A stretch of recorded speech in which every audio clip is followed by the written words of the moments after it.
मूर्ख शेर और धैर्यवान उल्लू।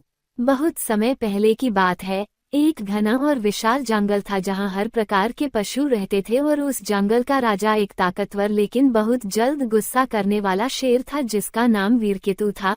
वीरकेतु में ताकत की कोई कमी नहीं थी लेकिन उसमें धैर्य की भारी कमी थी। वह बिना पूरी बात सुने निर्णय कर लेता था और जिसे जो मन में आया उसी पर दहाड़ देता था। जंगल के जानवर उससे डरते तो थे लेकिन सम्मान नहीं करते थे क्योंकि वह न्याय कम और शक्ति का प्रदर्शन ज्यादा करता था। उसी जंगल में एक बूढ़ा लेकिन बहुत बुद्धिमान उल्लू रहता था जिसका नाम प्रज्ञा था। प्रज्ञा ज्यादा बोलता नहीं था लेकिन जब बोलता था तो सोच समझकर बोलता था। वो वर्षों से जंगल को देख रहा था और जानता था कि हर संकट की जड़ जल्दबाजी होती है। लेकिन वीरकेतु कभी उसकी बात नहीं सुनता था क्योंकि उसे लगता था कि जो रात में जागता है वो राजा को क्या सलाह देगा। एक दिन जंगल में एक छोटी सी घटना हुई जब एक हिरन का बच्चा तालाब के पास गिर गया और पानी में बहने लगा।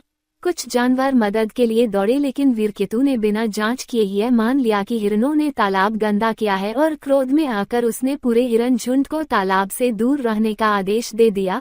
इस फैसले से जंगल में अफरातफरी मच गई क्योंकि हिरनों के बिना तालाब की देखभाल रुक गई और धीरे धीरे पानी गंदा होने लगा। पक्षी बीमार पड़ने लगे और छोटे जानवर प्यास से परेशान होने लगे। प्रज्ञा ने वीरकेतु को समझाने की कोशिश की कि गलती किसी एक की नहीं बल्कि स्थिति की होती है। लेकिन वीरकेतु ने उसे डपट दिया और कहा कि राजा के फैसले पर सवाल उठाना अपराध है। समय बीतता गया और जंगल की हालत बिगड़ती चली गई। एक दिन वीरकेतु खुद पानी पीने गया तो उसे पानी बदबूदार लगा।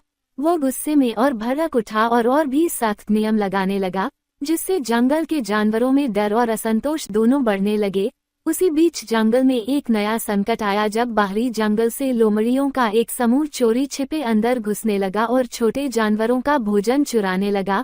वीरकेतु को इसकी खबर मिली लेकिन उसने जल्दबाजी में बिना योजना के हमला करने का आदेश दे दिया। उसकी सेना बिखर गई और लोमड़ियां आसानी से भाग निकली। इस हार ने वीरकेतु के घमंड को ठेस पहुंचाई लेकिन उसने गलती मानने की बजाय दूसरों को दोष देना शुरू कर दिया। तभी पहली बार जंगल के जानवरों ने आपस में बात करनी शुरू की कि अगर राजा इसी तरह फैसले करता रहा तो जंगल सुरक्षित नहीं रहेगा। प्रज्ञा ये सब देख रहा था और जानता था कि सीधे समझाने से कुछ नहीं होगा क्योंकि वीरकेतु सुनने को तैयार नहीं है।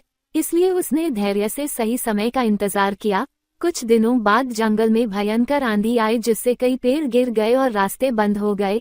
वीरकेतु तुरंत आदेश देने लगा लेकिन कोई आदेश पूरा नहीं हो पा रहा था क्योंकि सब भ्रमित थे। तभी पहली बार वीरकेतु को एहसास हुआ कि ताकत के बिना दिशा के कुछ भी संभव नहीं। उसी समय प्रज्ञा धीरे धीरे उसके सामने आया और बिना आलोचना किए बोला कि कभी कभी राजा को सबसे पहले सुनना सीखना चाहिए। वीरकेतु ने पहली बार उसे नहीं डांटा बल्कि चुप रहा और उसी चुप्पी में इस कहानी का असली मोड़ छुपा था क्योंकि अब पहली बार धैर्य ने घमंड के दरवाजे पर दस्तक दी थी। आंधी के बाद जंगल का दृश्य पहले से कहीं ज्यादा बिगड़ा हुआ था क्योंकि गिरे हुए पेड़ों ने रास्ते बंद कर दिए थे। तालाबों में पत्तियां भर गई थीं और जानवर इधर उधर भटक रहे थे। वीरकेतु अब भी राजा था लेकिन पहली बार उसकी दहाड़ में पहले जैसी दृढ़ता नहीं थी क्योंकि उसके आदेश बिना दिशा के थे और कोई जानवर ठीक से समझ नहीं पा रहा था कि क्या करना है। उसी समय प्रज्ञा ने बिना किसी आरोप या उपदेश के सुझाव दिया कि पहले स्थिति को समझा जाए और फिर काम बांटा जाए। उसने कहा कि जंगल कोई सेना नहीं बल्कि एक परिवार है जहां हर किसी की भूमिका होती है। वीरकेतु ने अनमने मन से उसकी बात सुन ली क्योंकि उसे भी समझ आने लगा था कि केवल ताकत से अव्यवस्था नहीं सुलझती। प्रज्ञा ने सबसे पहले छोटे जानवरों को सुरक्षित जगहों पर भेजने का सुझाव दिया। फिर हिरनों और हाथियों से कहा कि वे रास्तों से गिरे पेड़ हटाएं। बंदरों को ऊंचाई से स्थिति देखने और सूचना देने का काम दिया गया और पक्षियों से कहा गया कि वे पानी के स्रोतों की हालत बताएं। ये सब होते ही जंगल में पहली बार व्यवस्था की झलक दिखने लगी। वीरकेतु ये सब देखकर हैरान था क्योंकि बिना दहाड़ और डर के भी काम हो रहा था लेकिन उसका स्वभाव अभी भी अधीर था और वह बार बार बीच में हस्तक्षेप करने लगता था। तभी प्रज्ञा ने एक छोटी सी बात कही कि राजा वही होता है जो सबसे ज्यादा धैर्य रखे क्योंकि जल्दबाजी अक्सर गलत रास्ता दिखाती है। कुछ दिनों बाद बाहरी लोमड़ियां फिर से जंगल के पास दिखाई दी। इस बार वीरकेतु ने तुरंत हमला करने का आदेश नहीं दिया बल्कि प्रज्ञा की सलाह पर पहले उनकी चाल समझने की कोशिश की। पता चला कि वे भोजन की कमी के कारण चोरी कर रही थीं। तब वीरकेतु ने पहली बार युद्ध की जगह समझदारी दिखाई और जंगल के किनारे उनके लिए अलग भोजन रखने का निर्णय लिया ताकि वे अंदर न आएं। इससे बिना लड़ाई के समस्या हल हो गई। ये देखकर जंगल के जानवरों में पहली बार वीरकेतु के लिए डर की जगह भरोसा पैदा होने लगा। लेकिन असली परीक्षा तब आई जब कुछ जवान शेरों ने वीरकेतु को उकसाया कि एक उल्लू की बातों में आकर वह अपनी शान खो रहा है। ये सुनकर वीरकेतु का पुराना घमंड फिर सिर उठाने लगा और उसने प्रज्ञा से दूरी बनानी शुरू कर दी।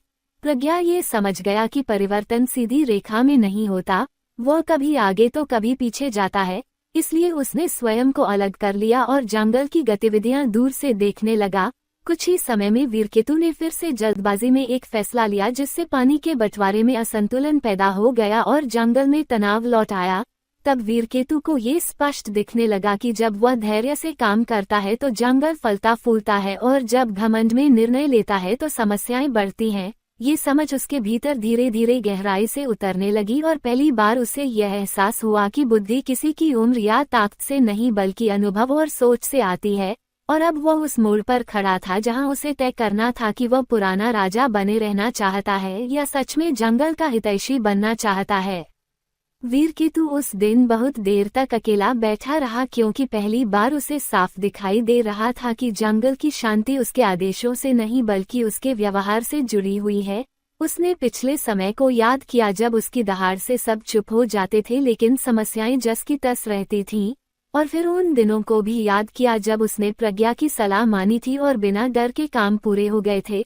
उसी आत्मचिंतन के बीच जंगल में एक और कठिन स्थिति आ गई जब गर्मी अपने चरम पर पहुंच गई और पानी के स्रोत तेजी से सूखने लगे। इस बार जानवर घबराए नहीं बल्कि आपस में बैठकर समाधान ढूंढने लगे क्योंकि उन्हें अब ये भरोसा हो गया था कि सही बात सुनी जाएगी। वीरकेतु ने पहली बार सभा में बैठकर चुपचाप सबकी बातें सुनी। हिरणों ने बताया कि कौन से रास्ते पानी तक पहुंचने में सुरक्षित हैं। हाथियों ने बताया कि वे कैसे जमीन खोदकर पुराने जलस्रोत निकाल सकते हैं। बंदरों ने ऊंचाई से बादलों की दिशा पर नजर रखी और पक्षियों ने दूर दूर से बारिश की खबरें दी। प्रज्ञा ने अंत में बस इतना कहा कि जब हर कोई अपनी बात रख देता है तब राजा का काम निर्णय लेना नहीं बल्कि सबको जोड़ना होता है। वीरकेतु ने उसी क्षण ये घोषणा की कि अब से कोई भी बड़ा निर्णय अकेले नहीं लिया जाएगा और हर संकट में सबसे पहले समझ और धैर्य का सहारा लिया जाएगा। उसने हिरणों से माफी मांगी जिन पर उसने पहले बिना कारण प्रतिबंध लगाया था और यह स्वीकार किया कि जल्दबाजी ने ही जंगल को सबसे ज्यादा नुकसान पहुंचाया। ये सुनकर जंगल के जानवरों के मन से डर पूरी तरह निकल गया और उसकी जगह सम्मान ने ले ली। कुछ ही दिनों में तालाब साफ होने लगे, रास्ते खुल गए और पानी का बंटवारा संतुलित हो गया। बाहरी जानवरों के साथ भी झगड़े की जगह समझदारी से बातचीत होने लगी। वीरकेतु अब भी ताकतवर था लेकिन उसकी ताकत अब दहाड़ में नहीं बल्कि संयम में दिखाई देने लगी थी। प्रज्ञा चुपचाप एक ऊंचे पेड़ पर बैठा ये सब देख रहा था क्योंकि वह जानता था कि सबसे बड़ी जीत तब होती है जब शासक को यह एहसास हो जाए कि उसे सब कुछ जानने की जरूरत नहीं होती। एक दिन वीरकेतु स्वयं उसके पास गया और कहा कि उसने उसे राजा नहीं बल्कि इंसान बनना सिखाया है। प्रज्ञा ने मुस्कुराकर उत्तर दिया कि जो सुनना सीख लेता है वही सही अर्थों में शासन करना सीखता है। और इस तरह उस जंगल में एक नया नियम स्थापित हुआ जहां ताकत से ज्यादा धैर्य को महत्व दिया जाने लगा। और वीरकेतु की कहानी आने वाली पीढ़ियों को ये सिखाने लगी कि जो राजा जल्दी करता है वो गलती करता है, लेकिन जो राजा धैर्य रखता है वही स्थायी सम्मान पाता है।